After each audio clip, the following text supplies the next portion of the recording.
Hello and नमस्कार। मैं वैशाली गोगी आप सभी का स्वागत करती हूं हमारे चैनल पर।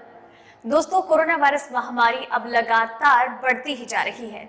भारत लगभग दूसरी लहर की ओर बढ़ रहा है, तो वहीं यूरोपीय देश कई ऐसे हैं जो कि तीसरी या चौथी लहर का सामना कर रहे हैं। तो साथ ही साथ दक्षिण अफ्रीका, ब्रिटेन, ब्राजील और अमेरिका, जापान, यहाँ पर कोरोना वायरस के नए स्ट्रेन देखने को मिल रहे हैं और ये नए स्ट्रेन पुराने वायरस की तुलना में ज्यादा खतरनाक और संक्रामक है, जिसके बाद परेशानियों का सबब ज्यादा ही बढ़ता जा रहा है। इसके साथ ही साथ जॉनसन एंड जॉनसन की सिंगल डोज वैक्सीन को लेकर भी कवायद शुरू हो चुकी है। भारत बायोटेक की कंपनी अपनी नेजल वैक्सीन को लेकर कवायद शुरू कर चुकी है और ऐसी उम्मीद है कि बच्चों के लिए भी साल के अंत तक वैक्सीन उपलब्ध होगी और उनका भी टीकाकरण जल्द ही शुरू किया जाएगा। इस तरह की बहुत सारी खबरें और अपडेट्स हैं, कई सारी बातें हैं, लेकिन साथ ही साथ लॉकडाउन भी इस दौरान काफी ज्यादा महत्वपूर्ण मुद्दा होता जा रहा है, क्योंकि भारत में राज्यों ने कई जगह पर संपूर्ण लॉकडाउन लगा दिया है, नाइट कर्फ्यू का ऐलान किया है, तो वहीं कई जगह ऐसी हैं जहां पर सख्त पाबंदियों का सामना कर रहे हैं लोग। इन सब चीजों से यही अनुमान जताया जा रहा है कि अगर लोग अभी भी नहीं संभले तो वो दिन दूर नहीं जब एक बार फिर से देश लॉकडाउन का सामना कर रहा होगा। अगर आप लॉकडाउन से बचना चाहते हैं तो जरूरी दिशा निर्देशों का पालन करें, मास्क पहने, सैनिटाइज रखें खुद को और सोशल डिस्टेंसिंग का पालन करें। ज्यादा भीड़ भाड़ वाली जगहों में जाने से खुद को बचा के रखें। अब चलिए दोस्तों, आज के हमारी टॉप 5 खबरों की ओर बढ़ते हैं, जहां पर हम सबसे पहले बात करेंगे हमारे देश के कोरोना के हाल पर। इस साल पहली बार आए 41,000 के करीब केस, 188 लोगों की मौत। भारत में कोरोना वायरस महामारी लगातार अपने पैर पसारती दिखाई दे रही है। पिछले कुछ 3 महीनों में वायरस थोड़ा ठंडा पड़ गया था, लेकिन एक बार फिर से ये वायरस रफ्तार पकड़ता नजर आ रहा है और हर रोज सामने आने वाले केसेस की संख्या में बढ़ोतरी हो रही है। पिछले 24 घंटे में करीब 41,000 के कोरोना केस सामने आए हैं, जो कि वाकई में चिंताजनक बात है। इस दौरान 188 लोगों की कोरोना वायरस की वजह से जान भी जा चुकी है। आपको बता दें कि 40,953 कोरोना के केस रिपोर्ट किए गए हैं पिछले 24 घंटे में। ये आंकड़े स्वास्थ्य मंत्रालय के द्वारा जारी किए गए हैं और इस तरीके से कोरोना के बढ़ते मामलों के बाद भारत में कुल कोरोना केसेस की संख्या 1,15,55,284 हो गई है। स्वास्थ्य मंत्रालय के ताजा आंकड़ों के अनुसार फिलहाल भारत में 2,88,394 एक्टिव केस है, यानी इन लोगों का कोरोना वायरस का इलाज हो रहा है।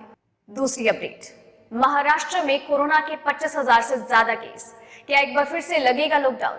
सीएम उद्धव ठाकरे ने दिए संकेत। महाराष्ट्र में कोरोना वायरस मामले लगातार बढ़ते जा रहे हैं। पिछले 24 घंटे में महाराष्ट्र में 25,681 कोरोना के नए मामले रिपोर्ट किए गए, तो वहीं इस दौरान 70 लोगों की कोरोना वायरस की वजह से जान भी जा चुकी है। साथ ही में महाराष्ट्र में 2.20% का मृत्यु दर भी है। एक तरफ इतने ज्यादा संगीन मामला है, तो वहीं ये भी सवाल लोगों के मन में उठ रहा है कि क्या महाराष्ट्र में एक बार फिर से लॉकडाउन लगाया जाएगा? तो इस पर सीएम उद्धव ठाकरे ने लोगों के मन में उठ रहे सवाल का जवाब दे दिया है। सीएम उद्धव ठाकरे ने कह दिया है कि जिस तरीके से कोरोना वायरस महामारी अपने पैर पसार रही है, मामलात में लगातार तेजी देखी जा रही है, बढ़ोतरी देखी जा रही है, उन सब में लॉकडाउन ही एकमात्र विकल्प नजर आता है। लेकिन फिर भी मैं लोगों से उम्मीद करता हूं कि वो मेरा सहयोग करें ताकि लॉकडाउन ना लगाया जाए। उनका कहना है कि कोरोना वायरस महामारी की दूसरी लहर लगभग आ ही चुकी है। साथ ही में कोरोना का नया स्ट्रेन भी भारत को अपनी जकड़ में ले रहा है, जिसके साथ लोगों की लापरवाही भी इसकी एक वजह है। इसलिए लोगों से उम्मीद करता हूं कि अगर आप लोगों ने लापरवाही नहीं छोड़ी तो लॉकडाउन ही एकमात्र विकल्प होगा एक बड़ी मुसीबत का सामना करने से बचने के लिए। उनका कहना है कि मैं यहाँ की जनता से सिर्फ यही अपील करता हूँ कि अगर आप लोग लॉकडाउन नहीं चाहते हैं तो जिस तरीके से पहले आप लोगों ने मेरा साथ निभाया, जरूरी दिशा निर्देशों का पालन करते हुए, उसी तरीके से अभी भी मेरा साथ निभाएं, अन्यथा लॉकडाउन ही एकमात्र विकल्प होगा। तीसरी अपडेट, इन 3 शहरों में लगेगा एक दिन का लॉकडाउन। कोरोना के बढ़ते मामलों को देखते हुए लिया गया ये अहम फैसला। मध्य प्रदेश समेत देश के कई राज्यों में कोरोना वायरस महामारी एक बार फिर से अपने पैर पसार रही है और लगातार केसेस बढ़ते जा रहे हैं। इन सभी मामलों को देखते हुए मध्य प्रदेश के मुख्यमंत्री शिवराज सिंह चौहान ने एक महत्वपूर्ण बैठक की और उसमें ये फैसला लिया गया कि जबलपुर, इंदौर और भोपाल में 21 मार्च को संपूर्ण लॉकडाउन रहेगा। जी हाँ दोस्तों, जिस तरीके से कोरोना वायरस महामारी बढ़ रही है, उसके बाद यही महत्वपूर्ण फैसला लिया गया है और इस फैसले के अंतर्गत शनिवार रात 10 बजे से लेकर सोमवार सुबह 6 बजे तक ये संपूर्ण लॉकडाउन लागू रहेगा। इस दौरान जरूरी सेवाएं और फैक्ट्रीज वगैरह का काम चालू रहेगा, अन्यथा सभी कार्यों पर पाबंदी रहेगी। इसी के साथ ही उनका कहना ये भी है कि अगर इस दिन आप किसी सामाजिक समारोह का आयोजन करना चाहते हैं तो उसके लिए आपको प्रशासन से अनुमति लेनी होगी। इस दौरान आपको बता दें कि 31 मार्च से मध्य प्रदेश में स्कूल और कॉलेजेस को भी बंद कर दिया जाएगा। चौथी अपडेट, होली से पहले केंद्र ने राज्य सरकारों को दिए निर्देश। तेजी से बढ़ते कोविड केसेस की वजह से सरकार अलर्ट पर। होली से पहले केंद्र सरकार ने राज्यों और केंद्र शासित प्रदेशों को जरूरी मापदंडों के लिए कुछ निर्देश दिए हैं। दरअसल इन निर्देशों में राज्यों और केंद्र शासित प्रदेशों से ये कहा गया है कि जिस तरीके से कोरोना वायरस महामारी के मामले बढ़ रहे हैं, उसके बाद आप लोग ये सुनिश्चित करवाएं कि लोग जरूरी दिशा निर्देश यानी मास्क पहनना, साफ सफाई का ख्याल रखना, सोशल डिस्टेंसिंग का पालन करना, इन सब चीजों का खासा ख्याल रखें।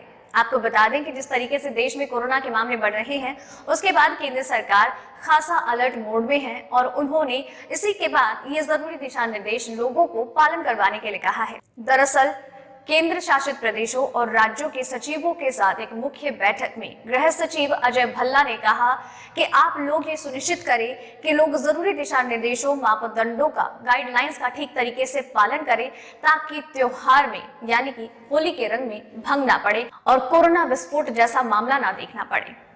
पांचवी अपडेट, हर्ड इम्यूनिटी। सभी राज्यों में वैक्सीनेशन को पकड़नी चाहिए रफ्तार, वरना हर्ड इम्यूनिटी में लग सकते हैं 10 साल। कोरोना वायरस से बचाव के लिए केवल एक ही मात्र उपाय है, जो कि है हर्ड इम्यूनिटी। पूरी दुनिया इसी चीज को लेकर फोकस्ड है और इसीलिए लगातार वैक्सीनेशन की प्रक्रिया में तेजी और इजाफा देखा जा रहा है। भारत में भी वैक्सीनेशन की प्रक्रिया शुरू हो चुकी है और लगभग 4 करोड़ से ज्यादा लोगों को कोरोना का टीका लगाया जा चुका है। अब इसी के साथ ही आपको बता दें कि देश के कई राज्य ऐसे हैं जो कि हर्ड इम्यूनिटी की ओर बढ़ रहे हैं, लेकिन पूरे देश में हर्ड इम्यूनिटी अभी आने में काफी वक्त लगने वाला है। और इसी चीज को लेते हुए केंद्रीय स्वास्थ्य मंत्रालय ने ये कहा है कि एक भी टीका व्यर्थ नहीं जाना चाहिए। ज्यादा से ज्यादा लोगों को कोरोना का टीका लगना चाहिए ताकि हमारा देश हर्ड इम्यूनिटी की ओर बढ़े और इसीलिए वैक्सीनेशन में तेजी लाने का लगातार जोर दिया जा रहा है। अगर टीकाकरण की गति की बात की जाए तो 62 दिनों में 4 करोड़ लोगों को टीका लगाया जा चुका है, तो 17 दिनों में 1.87 करोड़ लोगों को कोरोना का टीका दिया जा चुका है। अगर देखा जाए तो ये 65 से 70% के लगभग है और अगर टीकाकरण की गति यही रहती है तो पूरे देश की जनता को यानी कि हर्ड इम्यूनिटी तक पहुंचने के लिए 10 साल तक का वक्त लग सकता है। इसलिए सरकार लगातार इस बात पर जोर दे रही है कि टीकाकरण की गति में इजाफा हो और लगातार ज्यादा से ज्यादा लोगों को कोरोना की वैक्सीन दी जा सके। तो दोस्तों, ये थी आज की टॉप 5 खबरें। उम्मीद करती हूँ आपको पसंद आई होगी। इसी के साथ ही अगर आपको वीडियो पसंद आ रही है तो इसे लाइक और शेयर कीजिए और आपके लिए इसी तरीके से हर रोज हर बार हर रात 8 बजे कोरोना वायरस और उसकी वैक्सीन से जुड़ी 5 महत्वपूर्ण खबरें लेकर आती रहूंगी। आप चैनल के साथ बने रहिए और चैनल को सब्सक्राइब कर लीजिए। धन्यवाद।